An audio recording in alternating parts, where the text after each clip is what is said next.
دايما هتلاقي الاعمال الفنيه اللي البطله بتاعتها ست هي اعمال قليله، والموضوع ده على فكره من زمان، بس مؤخرا الستات ابتدت تاخد ادوار بطوله اكتر شويه. وفي الفيديو ده هنتكلم على الممثلات اللي عملت ادوار كوميديه او اعمال كوميديه من بطولتها هي، عشان كان في الاغلب من زمان ان دور الست لما تطلع في دور كوميدي دايما هتطلع في دور سنيده او دور تاني، مش هتبقى هي بطله العمل ده. والممثلات اللي بيعملوا اعمال بطوله حاليا للكوميديا بس هم تقريبا 5 اللي بيعملوا حاجات بطوله مطلقه، مش دور تاني او دور تالت. فهنتكلم على كل ممثله ايه المميزات بتاعتها وايه العيوب وايه الستايل الكوميديا اللي هي بتقدمه. واول واحده معانا هي هنا الزاهد. وهنا الزاهد طلعت من 7-8 سنين ابتدت تعمل ادوار كوميديه صغيره، تطلع دور تاني دور تالت، لحد لما اتجوزت احمد فهمي وابتدى يعمل معاه حاجات بطوله، لحد لما الادوار بتاعتها ابتدت المساحه بتاعتها تكبر شويه، فابتدت تعمل حاجات بطوله مطلقه. والكوميديا بتاعت هنا الزاهد قايمه على ضربها في العمل، يعني هتلاقيها مثلت مع اي بطل، مع حسن رداد هتلاقيها لازم في نص المشاهد ضربه ما بينهم وهو يشدها من شعرها وتقع ويسحلها والجو ده. مع علي ربيع برضه هتلاقي نفس المشاهد دي. مع تامر حسني مثلت مع تامر حسني عملين او 3، هتلاقي برضه نص المشاهد ما بينهم ان هي بتتضرب وبتضربه وهو يضربها، يا اما ان هي تعمل ان هي رقيقه فبعد كده تزعق فيقولوا ايه الشلق دي وبتاع. هي دي الكوميديا بتاعت هنا ازاي. انا عارف، ولما بدخل السينما المشاهد دي بتكسر الدنيا مع الاطفال، والاطفال بيموتوا على نفسهم من الضحك بسبب المشاهد دي، لكن الستايل ده معاها بقاله 5-6 سنين ما بيتغيرش من ساعه ما اتجوزت احمد فهمي. واحمد فهمي الله يسامحه هو اللي ابتدى يزقها ويقول اصل دي ممثله كوميديه جامده جدا ومش عشان مراتي بشكر فيها، ولا هي الكوميديا بتاعتها زي الرجاله وكل الكلام ده كله. بس الكوميديا بتاعتها ما فيهاش جديد، يعني زي ما قلنا هي الاسطمبه بتاعتها دي هي اسطمبه محدوده ما بتطلعش منها خالص. ممكن تكون عملت اعمال كويسه زي مثلا مسلسل حلوه الدنيا سكر اللي هي كانت حلقات منفصله، بس ده برضو من اسباب نجاحه ان هو كان معاه كوميديانات كتير، واي عمل بيبقى فيه كوميديانات كتير العمل بيتغطى عليه حتى لو البطل مش احسن حاجه. زي مثلا في اعمال لمحمد امام بيجيب معاه كوميديانات كتير من مسرح مصر على من ناس من بره مسرح مصر، فبحيث ان الدنيا تتشال الكوميديا ما تبقاش على البطل لوحده. فانا زاد في اعمال ليها كانت نفس الكلام، ممكن تلاقي شيماء سيف، ممكن تلاقي ممثلين تانيين، فبتتوزع الدنيا شويه، الكوميديا ما بتبقاش على البطله بس. فعشان كده الكوميديا بتاعت هنا الزاهد بالنسبه لي هي مش افضل حاجه في الكوميديا. نيجي لمي عز الدين. ومي عز الدين برضو لما ابتدت في الاعمال بتاعت محمد سعد بوحه والليمبي 8 جيجا كانت في ادوار صغيره او اللي هي الدور الثاني مش بطله مطلقه. بعد كده ابتدت تعمل افلام بطوله لوحدها زي ايظن وشيكامارا، وعملت فيلم عمر وسلمى ال3 اجزاء بتوعه، فيلم حبيبي دائما. وانا بالنسبه لي اسوأ عمل عملته مي عز الدين هو فيلم جيم اوفر بتاعها هي ويسرا ومحمد نور المغني. وبرضه مي عز الدين الكوميديا بتاعتها شويه كانت قريبه من هنا الزاهد في حته ان هي بنت شكلها حلو، بعد كده هتبتدي تشلق واللي هتيجي كوميديا من هنا انها هتقلب لا ان هي بيئه وما تاخدوش بالشكل ونفس ستايل هنا الزاهد شويه. بس الكوميديا بتاعت مي عز الدين انا بالنسبه لي احسن شويه من هنا الزاهد. ومي عز الدين قعدت مثلا من بعد 2012 2013 بطلت تعمل حاجات كوميديه لحد ما رجعت سنه 2019 عملت مسلسل البرنسيسه بيسا، وده كان برضه من اسوأ المسلسلات اللي اتعملت في الكوميديا اخر 20 سنه 25 سنه. وكان معاها امير المصري، والمسلسل ده تقريبا عشان كان نازل على قناه الحياه على ما اتذكر وقتها كان حصري، فالمسلسل ده ما بيتعرضش كتير. والمسلسل ده هتحس ان الكوميديا بتاعته قريبه من كوميديا ريهام حجاج لما عملت بطوله، على يسرا لما عملت اعمال كوميديه بطوله، هتحس ان عامل ميكس غريب كده. والمسلسل زي ما قلت لكم هو اتعرض مره واحده بس على التلفزيون وما اتعرضش تاني تقريبا على اي قناه. وبعد المسلسل ده مي عز الدين سابت الكوميدي تاني خالص وابتدت ترجع تعمل اعمال دراميه او رومانسيه، لا الحته بتاعتها ان مي عز الدين كانت ماسكه الاعمال الرومانسيه والكوميديه الاتنين مع بعض، فلما دي بتخيش بتروح الناحيه التانيه وخلاص. ومي عز الدين قدرت تنجح في الاتنين، يعني قدرت تعمل اعمال دراميه وتنجح، وقدرت تعمل اعمال كوميديه زمان في وقتها وتنجح بيها. تالت واحده معانا وهي ايمي سمير غانم. وايمي سمير غانم كانت بادئه برضو في بدايتها كانت دور تاني، وعملت اعمال كانت مكسره بيها الدنيا وهي دور تاني، زي مثلا فيلم عسل اسود، بلبل حيران، سمير وشهير وبهير. الاعمال دي كلها زمان نجحت وكسرت الدنيا. وبرضو عملت فيلم اكس لارج وتيتا رهيبه، هي اغلب تقريبا اعمالها كانت مع احمد حلمي. من بعد بقى 2012 او من بعد الاعمال دي ابتدت تخش تعمل مسلسلات وافلام بطوله، زي ما عملت هبه رجل الغراب، والمسلسل ده كان مكسر الدنيا وقت ما نزل، لدرجه ان هو اتعمل منه جزء اول وجزء تاني، كان كل جزء تقريبا 50 حلقه ولا 60 حلقه. ولما ايمي سمير غانم سابته وعملته نهد السباعي، المسلسل فشل ذريع وما اتعملش اجزاء منه تاني. انا بشوف وقعت ايمي سمير غانم بصراحه او ابتدت ابتدت الاعمال السيئه تعملها لما ابتدت تعمل اعمال مع جوزها حسن رداد. هم عملوا تقريبا فيلمين او 3 افلام مع بعض، عملوا فيلم زنقة الستات وفيلم عشان خارجين، والفيلمين من اسوأ الكوميديا اللي انت ممكن تتفرج عليها. وبرضو اي فنان هتتزنق او اي ممثل على فكره هيتزنق في الكوميديا بتاعته وحشه مش هتضحك، هيقول لك اصل دي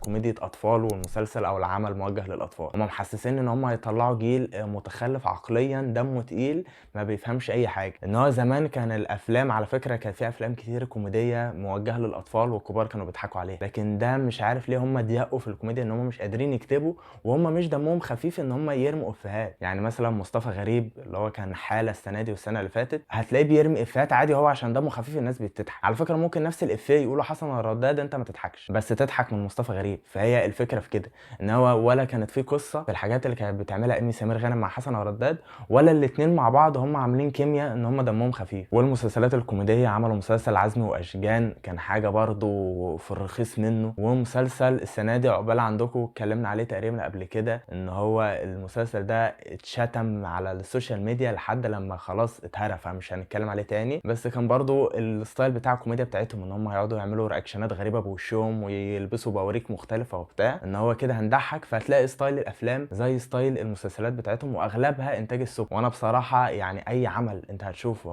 ما هو اول ما تشوف بس اللوجو بتاع شركه السبكي للانتاج الفني فانت هتفهم انت داخل تتفرج على ايه. فانا بالنسبه لي بصراحه يا ايمي سمير غانم كانت مكسره الدنيا وهي بتعمل دور تاني مش حاجات بطوله. اول ما ابتدت تعمل حاجات بطوله لا الوضع اختلف خالص بالنسبه لي، ما بقتش اول ما ابتدت تعمل بطوله ما بقتش بتضحكني نهائي. زمان زي ما قلت لكم كانت الاعمال بتاعتها كويسه. وقبل ما نتكلم عن الممثله رقم 4 معانا، يا ريت لو انت لسه ما اشتركتش في القناه تشترك عشان اكتر من 80% من اللي بيتفرجوا علينا مش مشتركين في القناه. والممثله رقم 4 معانا طالما خلاص جبنا سيره ايمي سمير غانم تبقى هي دنيا سمير غانم. ودنيا سمير غانم انا بشوفها بصراحه هي اكتر ممثله كوميديه مجتهده في الاعمال بتاعتها. يعني هي كانت بدايتها مع احمد مكي عملوا حاجات كتيره مع بعض. يعني انا بالنسبه لي دور هديه اللي هو في مسلسل الكبير مع احمد مكي في اول 4 اجزاء والدور ده ايقوني، وانا فرحت بصراحه ان هي ما استغلتش الدور ده ان هي تحلبه بره، يعني مثلا ما تعملش شخصيه فيلم او مسلسل لوحدها بنفس الشخصيه دي. وبرده الافلام اللي عملتها مع احمد مكي زي لا تراجع ولا استسلام وفيلم طير انت من الافلام اللي كان وقتها الفكره بتاعتها جديده وكانت مكسره الدنيا وقتها. يعني هي الافلام دي مع الوقت تبتدي الناس تحبها اكتر. بعد كده هي قررت فجاه الانفصال عن احمد مكي، ودايما هتلاقي لما اتنين ممثلين بيمثلوا مع بعض كتير لو انفصلوا هتلاقيهم ما بيرجعوش مع بعض تاني. وهي كانت اخر حاجه تقريبا عملتها مع احمد مكي هو كان الكبير الجزء الرابع. بعد كده عملوا جزء كان تقريبا طلع احمد مكي فيه مسافر تركيا ومش عارف ايه، وده كان اكتر جزء فشل في مسلسل الكبير، ان الناس كانت متضايقه ان دنيا سمير غانم ومحمد سلام سابوا الجزء ده. وبعد كده دنيا سمير غانم ابتدت تعمل مسلسلات بطوله لوحدها. يعني هي كان مكلف الافلام، هي عملت فيلمين بس بطوله كوميدي، واحد مع هشام ماجد وفيلم تاني، لكن مسلسلات عملت مسلسل زي لهفه وفي اللالا لاند ونيلي وشريهان وبدل الحدوته 3. الاعمال دي كلها كانت دمها خفيف وحلوه، زائد ان هي كانت معتمده على كوميديانات يشيلوها شويه زي محمد سلام، حمدي المرغني، علي ربيع في اعمال. فهي كانت عامله زي ميكس كده كوميديانات زائد ثروت وبيومي فؤاد، وكان سمير غانم الله يرحمه كان بيطلع معاها برضه، فكانت بتعمل حاله كوميديه حلوه بحيث ان الاطفال والناس الكبيره هتحب الاعمال بتاعتها. وانا بالنسبه لي اقل اعمال عملتها هي اخر 2-3 اللي هو مسلسل جت سليمه وعايشه الدور، كان بيعتمد برضه على القصص خلاص مش قصص كوميديه او معاها ناس كوميديانات زي الاول. هتلاقي لا الكوميديانات خصوصا السنه دي تقريبا ما فيش كوميديانات غيرها، زائد برضو ان القصه خفيفه وهيقول لك برضو ان هي للاطفال، مع ان المسلسل كان فيه استعراضات كتير وهو 15 حلقه، فانت هتلاقي كل مشهدين 3 اغنيه. في ناس بتحب الستايل ده بس في ناس هتبتدي تمل، انت ما بتتفرجش على فيلم هندي. احنا عارفين ان دنيا سمير غانم فنانه شامله وكل حاجه، بس انت برضو عايز اعمال زي اللي كانت بتعملها زمان مع احمد مكي، والحاجات اللي في بدايتها ما كانتش كلها اغاني زي دلوقتي. هي كانت بتستغل ميزه عندها مش موجوده عند ناس تانية اللي هي الغنى وهي بتعرف تغني. عشان هتلاقي مثلا واحده زي هنا الزاهد هي بتبتدي تعمل اعمال زيها وعايزه تغني فيها وهي صوتها وحش، فدنيا سمير غانم بتستغل الحته دي ان هي بتزود لها بوينت، بس هي زادت معاها اخر كام سنه انها ابتدت تعتمد على الاغاني بنسبه كبيره في الاعمال بتاعتها، ان انت هتتزنق في القصه هنطلع لك باغنيه وبعد كده خلاص بقى نشوف المخرج هيمشيها ازاي. واخر ممثله معانا هي ياسمين عبد العزيز، وياسمين عبد العزيز هي الاكثر شعبيه من كل الممثلات الكوميديانات اللي احنا اتكلمنا عليهم دول، ان هي دي الوحيده اللي تقدر تنزل بعمل فني في السينما بطوله مطلقه هي ليها لوحدها. يعني هتلاقي مثلا دنيا سمير غانم ممكن تنزل مع هشام ماجد، تنزل مع محمد سلام، حد في نفس المستوى، لكن ياسمين عبد العزيز ممكن تنزل لوحدها. وياسمين عبد العزيز هي اكتر ممثله فيهم ابتدت ترتقي انها تعمل افلام بطوله مطلقه بعد عملين ثلاثه. يعني عملت مع احمد حلمي فيلم صايع بحر وزكي شان، بعد كده ابتدت تعمل بقى افلام بطوله مطلقه زي حاحه وتفاحه كان معاها طلعت زكريا، بعد كده عملت الدادا دودي وفيلم الثلاثه يشتغلونها والانسه مامي. وياسمين عبد العزيز هي عكس كل الممثلات اللي احنا اتكلمنا عليهم، كلهم بينزلوا باعمال دراميه او مسلسلات في التلفزيون اكتر. ياسمين عبد العزيز لا، ياسمين عبد العزيز كانت بتنزل بافلام في السينما وما كانتش بتعمل مسلسلات كتير. يعني عملت مسلسل واحد كوميدي اللي هو مسلسل هربانه منها، وده انا بشوفه اجمد عمل فني هي عملته. ان هو كان فيه كاركترات مختلفه، تحس ان الحلقات منفصله كل حلقتين ثلاثه، ان هي كانت طالعه بتتخيل او بتحكي قصص المرضى النفسيين بتاعتها بس هي اللي بتمثل الدور. فكان المسلسل ده كان جامد، وكان معاها بطولته مصطفى خاطر. وفي نفس الوقت المسلسل ده برضو عملت فيلمين كوميديا، كان فيلم الابله طمطم وفيلم تقريبا ابو شنب. بعد كده سابت الكوميديا من 2018 او 2019 وابتدت بقى تعمل حاجات دراما من ساعه ما اتجوزت احمد العوضي. وانا بحسها من بعد ما اتجوزت احمد العوضي وسابته هي بقت كرنجي قوي، حتى الاعمال بتاعتها الدراميه تحس انها شبه بعض، بس دي مش هنخش فيها في الفيديو بتاعنا النهارده، احنا بنتكلم على الاعمال الكوميديه بس اللي بيضايقني في الكوميديا بتاعت ياسمين عبد العزيز اللي هتلاقي الكوميديا بتاعتها في الافلام والمسلسلات هي الكوميديا بتاعتها في الحقيقه. يعني انت في الحقيقه ممكن تلاقيها واخده منى الشاذلي ولا عبد الباسط حموده تحت باطها، هتلاقيها في مشهد كوميدي بتعمل كده مع ممثل او ممثله، فانت مش حاسس باختلاف في الادوار بتاعتها زي دنيا سمير غانم. وانا ترتيب انا للممثلات دول بصراحه هي رقم واحد دنيا سمير غانم، زي ما قلنا ان هي بتقدر تعمل كوميديا من حتت مختلفه، ان هي